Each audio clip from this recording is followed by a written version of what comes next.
Pernikahan.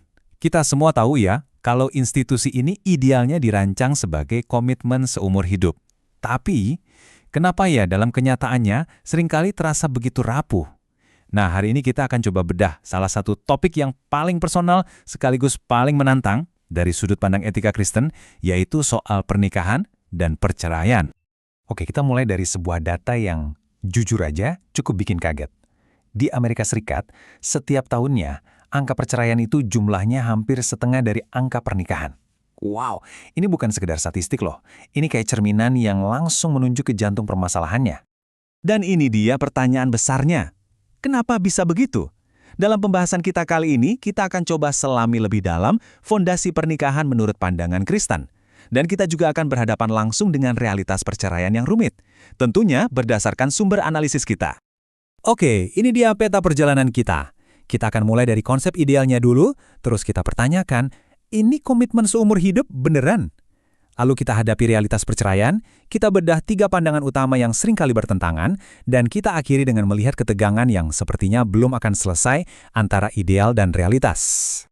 Baik, pertama-tama sebelum kita bisa ngobrolin soal rusaknya sebuah bangunan, kita kan harus paham dulu ya seperti apa cetak biru idealnya. Jadi apa sih sebenarnya pernikahan itu dalam kacamata Kristen? Nah, memahami ideal ini adalah kunci untuk melihat tantangan dalam realitasnya nanti. Menurut sumber kita, ada 3 pilar utama. Pernikahan itu adalah persatuan antara seorang pria dan seorang wanita. Lalu ada penyatuan fisik sebagai satu daging.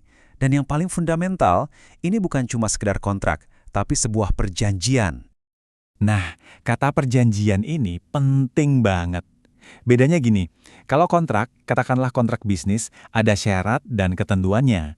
Kalau salah satu pihak melanggar, ya kontraknya bisa batal. Tapi perjanjian itu jauh lebih dalam. Ini adalah sumpah suci yang disaksikan oleh Tuhan yang mengikat 2 pribadi, bukan cuma sekedar transaksi. Bobotnya jadi jauh lebih spiritual dan personal. Dari konsep perjanjian yang suci ini, pertanyaan selanjutnya muncul secara alami.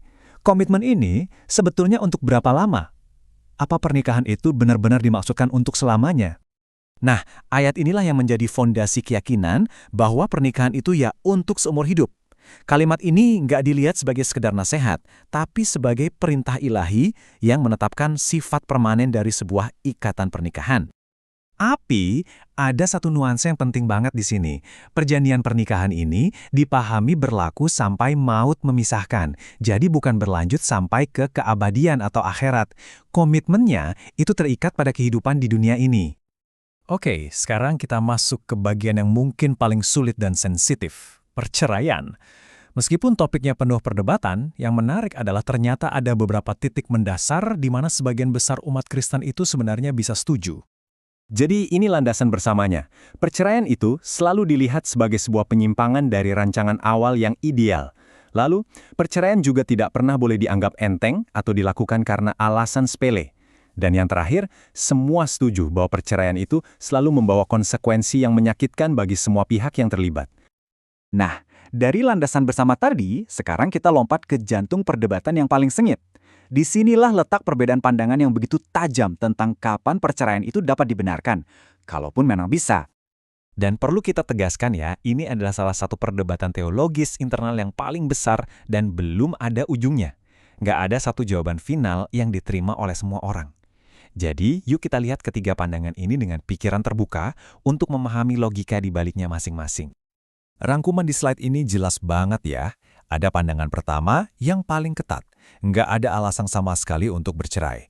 Pandangan kedua, ada satu alasan, yaitu perzinahan. Dan pandangan ketiga yang lebih luas, perzinahan ditinggalkan oleh pasangan dan mungkin ada pelanggaran berat lainnya. Masing-masing kubu ini memegang interpretasi ayat yang berbeda untuk mendukung argumen mereka. Dan percaya atau tidak, hampir semua perdebatan ini berputar pada satu kata Yunani ini, porneia. Bagaimana kita menerjemahkannya? Apakah artinya cuma dosa seksual sebelum menikah yang baru ketahuan, seperti kata pandangan pertama? Atau apakah ini juga mencakup perselingkuhan setelah menikah, seperti yang diyakini pandangan kedua? Jawaban kita atas satu kata ini benar-benar mengubah segalanya. Kita sekarang sampai di bagian akhir nih, di mana kita mencoba memahami makna dari semua ini. Sumber analisis kita membingkai seluruh isu ini sebagai sebuah tarik-menarik yang nggak pernah berhenti antara rencana Tuhan yang sempurna di satu sisi dan realitas manusia yang penuh kerapuhan di sisi lain. Slide ini dengan sangat baik menangkap inti konfliknya. Di satu sisi, ada standar absolut, pernikahan itu permanen seumur hidup. Tapi di sisi lain, ada pengakuan bahwa di dunia yang tidak sempurna ini, ada kelonggaran yang diberikan karena kerapuhan kita sebagai manusia. Jadi, poin krusialnya adalah ini. Perdebatan yang seolah tak kunjung usai ini pada dasarnya adalah sebuah pergulatan untuk menyeimbangkan dua kebenaran.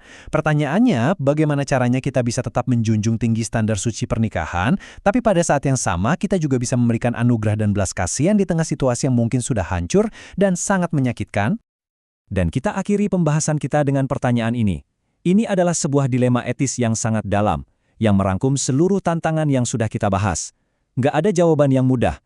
Pada akhirnya, ini adalah pencarian terus-menerus untuk menemukan keseimbangan antara menegakkan sebuah standar ilahi dan merangkul kemanusiaan kita yang rapuh. Terima kasih sudah menyimak.